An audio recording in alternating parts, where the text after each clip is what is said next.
Bonjour à tous, nous nous retrouvons en ce 6e dimanche du temps pascal et l'évangile qui nous est donné aujourd'hui, c'est ce passage de l'évangéliste Saint Jean au chapitre 14.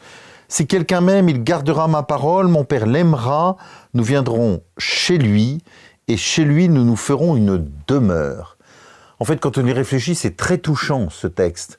C'est ce qu'on appelle l'inhabitation trinitaire, c'est-à-dire Dieu vient habiter en nous. C'est le cas depuis notre baptême, c'est la grande grâce du baptême, mais c'est le cas pour toute notre vie.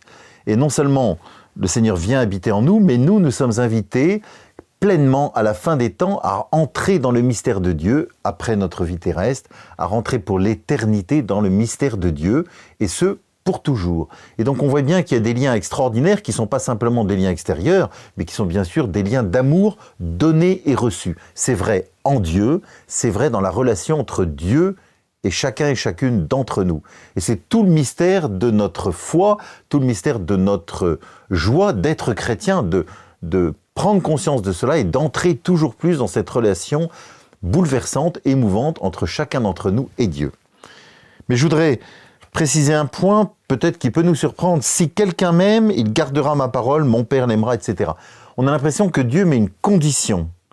Alors, ce n'est pas une condition extérieure, c'est une condition intérieure. C'est-à-dire, Dieu nous aime tellement qu'il respecte profondément notre liberté et donc notre capacité à lui dire non quelque part, à ne pas vouloir cette relation bouleversante et extraordinaire. C'est pour ça que ça se qui quelqu'un m'aime, c'est-à-dire si quelqu'un accueille pleinement l'amour que moi, Dieu, je vais lui donner et il répond de tout son cœur.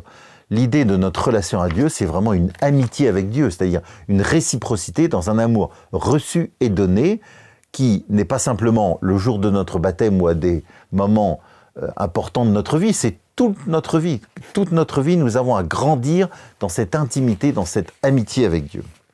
Voilà, c'est ce mystère qui nous est d'une certaine façon dévoilé de façon importante par Saint Jean, entre autres dans ce passage, et qui doit non seulement nourrir notre joie en ce temps pascal, mais aussi notre prière alors que nous approchons de la fête de la Pentecôte. Voilà, bon dimanche à chacun et à chacune.